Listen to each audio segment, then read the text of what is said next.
I got Timberwolves in 6. I think biggest reason is their size. And we've seen in every playoff series this season, rebounding has been the biggest reason why these teams have won. You see what Derek Lively in that game 6, all those offensive rebounds, all those extra possessions, he was able to get it done and the Mavs closed it out.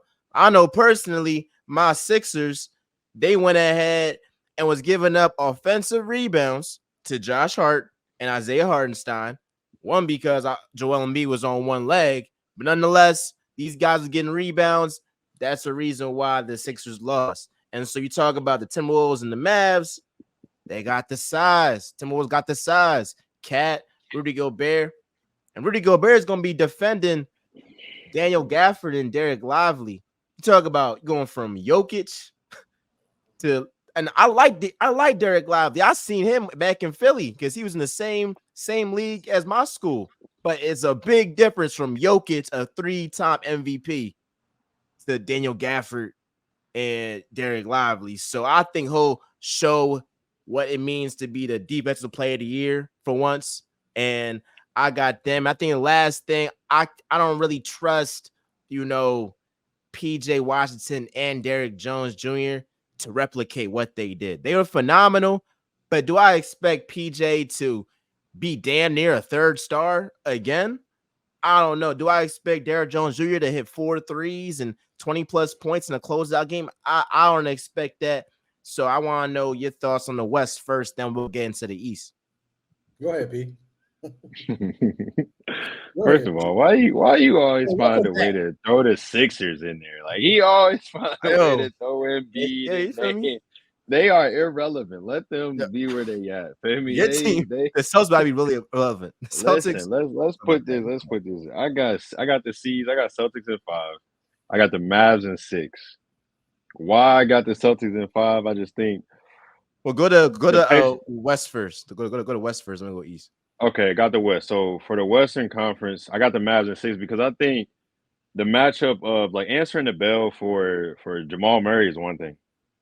But you answering the bell for Kyrie Irving now. We talking about Mr. Closeout himself. He ain't lost a closeout game. And when you let him get to a closeout game, which I think they will, what you gonna do? And just me being frank, I think the way the Mavericks are set up, it is a difference from guarding Joker and to Lively and Gafford, but it's also they're more athletic. They're more athletic. They play a different style. It's a lot more pick and roll movement. It's a lot more of a lob threat, but you also have a different person controlling the game. You got Luka Doncic controlling the game from the top at the 1. And I'm sorry, like Jay McDaniels, great job on Jamal Murray. Great job. But now you're working with a different beast. You're working with a different animal. You know what I'm saying? You're working with a different animal now. So, and I think also Kyrie, like Ant called him out. We're not just gonna say and act like Kyrie ain't hear that. Like, he about to just, walk away. And I think the defensive stands that the Mavericks have shown down the stretch of the season and into the playoffs consistently, they've been a top 5 defensive team here as of late. And their stars are guarding as well. So I think that's going to play a difference. Not saying it's going to be, a cakewalk in 6, but I think it's going to be Mavs in 6. And then the Celtics, I just think the Celtics are better than the Pacers. And I think the Pacers just played in a grueling series versus the Knicks. I think, they are probably the most healthiest team left, but I think they got some bumps and bruises as well. And I also think them not playing defense is going to hurt them in this series because Boston can play offense just like they can. Boston can score with them just like they can. So that's why I got the season 5.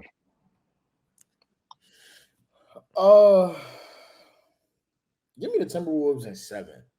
I think this goes to 7. I say it like this. I think either one team really controls the pace or it's really close and it goes to 7.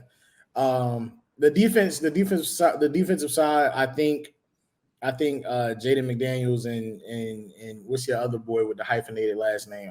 I'm blanking. Alexander Walker. Yeah. I think if them two do what they're supposed to do as wing defenders, if they're able to guard how we have come to believe that they can, I think that helps a lot. I think I'm taking the Timberwolves in 7. I think the biggest liability is going to be Mike Conley, and I think that hurts the Timberwolves the most. Here's the problem: Mike Conley. You mean the Mavs? hurts the Mavs the most? No, Mike Conley hurts. Mike Conley hurts the Timberwolves the most. Here's what I mean by that. Just hear me out. Bear with me. Mike Conley runs that Timberwolves offense. We saw what happened when he didn't play in that game against Denver, right? Anthony Edwards is not the same player without Mike Conley on the floor. Here's the problem. Where do you put Mike Conley? He can't guard PJ. PJ is going to bully him. PJ going to get a lot of offensive rebounds. He can't guard Kyrie. That's a problem. And he for damn sure can't guard Luka. So you have to find a place to put Mike Conley. And if he becomes a liability on defense, they have to take him out. And so what happens is if you have to take Mike Conley off the floor before defensive purposes, to me, that messes up the whole flow of your offense, which already suffers to begin with. Even with Mike Conley on the floor. So I'm taking the Timberwolves in 7, but I see how this could go really left for the Timberwolves really quick, because as good as their defense is, and y'all talked a lot about Daniel Gafford and Rudy Gobert and all of that, and I think those are our key pieces. But I think the key piece is Mike Conley able to stay on the floor? Because if he's not, then the Timberwolves won't be able to score, and it won't matter anyway. I mean, I'm not worried about Mike Conley. If I maybe his injury going around, like running around trying to get guys after his injury, maybe that's something I could be hesitant about. But who does he guard? To guard, I mean, look, here's what's gonna happen. Jaden McDaniels is gonna do, is gonna follow Luka, and then Ant already said he gonna guard Kyrie. I ain't saying he gonna stop Kyrie, but like he was picking, Jamal Murray's pockets. Like Jamal Murray ain't no Kyrie Irving though. Jamal Murray ain't no Kyrie Irving though. And where are you? Then that goes back to my original question. Where are you putting Ant a good defender? Is Ant not a good defender? Ant is an excellent defender. But Jamal Murray is not guarding Jamal Murray excellently versus guarding Kyrie Irving. That's two completely different. If we keeping a spade, was it really excellently, or did he just kind of go out there and guard him? He went out there and guarded him. I'm gonna keep it a band.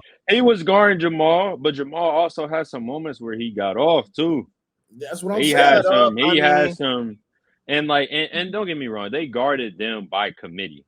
They guarded him by committee, which wore Jamal Murray out. But my thing is what this series is for the Mavs and why I'm confident in them winning is now you have two Jamal Murrays, essentially. You got two better Jamal Murrays that can both handle the rock if need be. For the Nuggets, Jamal Murray is the only person that can bring the pill up the floor and actually be effective and getting the offense started. They tried it with Aaron Gordon. Didn't work. They had to abort mission. They couldn't do it with MPJ, and they couldn't do it with Caldwell Pope either. So now you got, okay, Luka, you bring it up, Jay, and harassing you. Cool, we're gonna throw it to Kyrie. Ain't nobody plucking Kyrie. That's all day long. And you go from guarding with Jamal Murray on a great day, 6'3", 6'4", maybe, with shoes on, 6'2", 6'3", to now you got 6'6", 6'7", body, strong. That's a different matchup for Jay McDaniels. It's not about to be I can just use my length and pluck around you and do I harass you? No. And then you swing that pill over to Uncle Drew. We know what that is. I'm going to let you dictate how this about to go.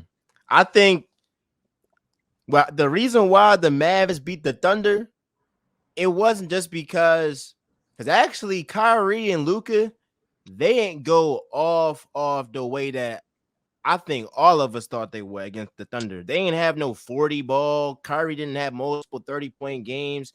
He was, for Kyrie's standards, pretty like pedestrian like some of those games. A lot of those games, PJ Washington was either the second leading scorer or the first leading scorer. So I don't trust. Do I trust even if I think the Timberwolves are banking on Luka go off, Kyrie go off. All right, both of them go off, that's 30. What we can't do is have Luka get a 30 ball and 10 assists by getting Derrick Jones going, by getting PJ Washington going. They're going to stop those guys. I know that. They're going to stop those guys. And rebounding has got to be a thing. What about my man Cat? what about Gobert's defensive prowess? Like, they're not going to be able to just go in the lane like they are.